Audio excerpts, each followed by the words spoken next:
আল্লাহু আকবার।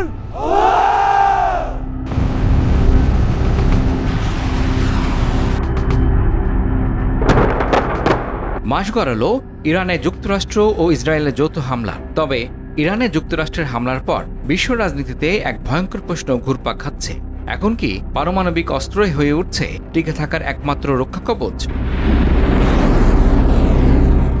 বিশ্লেষকেরা বলছেন, মধ্যপ্রাচ্যের এই সংঘাত শুধু একটি যুদ্ধ নয়, বরং এটি বদলে দিচ্ছে বৈশ্বিক নিরাপত্তা সমীকরণ। যুক্তরাষ্ট্রের যুক্তি পরিষ্কার, ইরানের পারমাণবিক কর্মসূচি থামাতেই এই হামলা, কিন্তু বাস্তবতা বলছে ফল হতে পারে ঠিক উল্টোটি।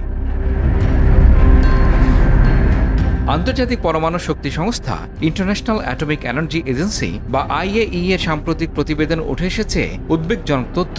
ইরানের কাছে রয়েছে বিপুল পরিমাণ উচ্চমাত্রায় সমৃদ্ধ ইউরেনিয়াম, যা আরও পরিশোধন করা হলে একাধিক পারমাণবিক বোমা তৈরি সম্ভব।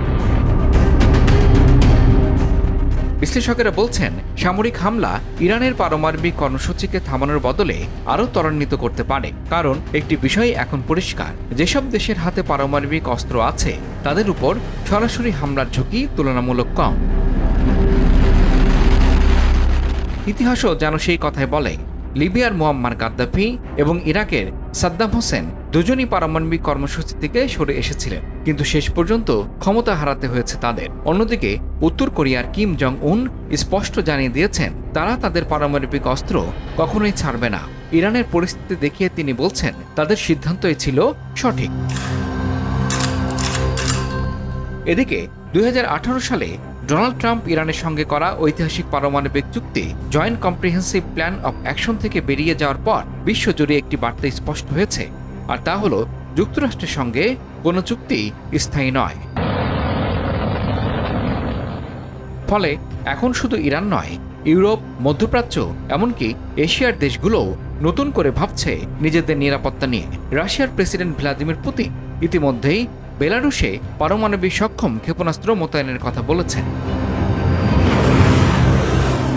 তাহলে মধ্যপ্রাচ্যে সৌদি আরব, তুরস্ক কিংবা মিশর, তারাও কি পারমাণবিক পথে হাঁটবে? প্রশ্নটা এখন আর কাল্পনিক নয়। বিশ্লেষকেরা সতর্ক করছেন, এই প্রবণতা অব্যাহত থাকলে বিশ্ব প্রবেশ করতে পারে এক নতুন পারমাণবিক প্রতিযোগিতার যুগে, যেখানে প্রতিটি দেশ ভাববে নিজেকে বাঁচাতে হলে চাই পারমাণবিক শক্তি।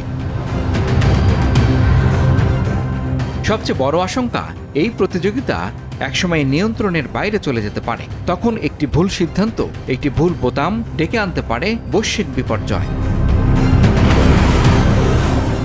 তাহলে প্রশ্নটা থেকেই যায়, বিশ্বকে ধীরে ধীরে এমন এক বাস্তবতার দিকে এগোচ্ছে যেখানে শান্তি নয়, বরং ভয়ই হবে নিরাপত্তার একমাত্র ভিত্তি। ইরান যুদ্ধ সেই প্রশ্নটাকেই এখন আরও জোরালো করে তুলেছে। BD 71 news.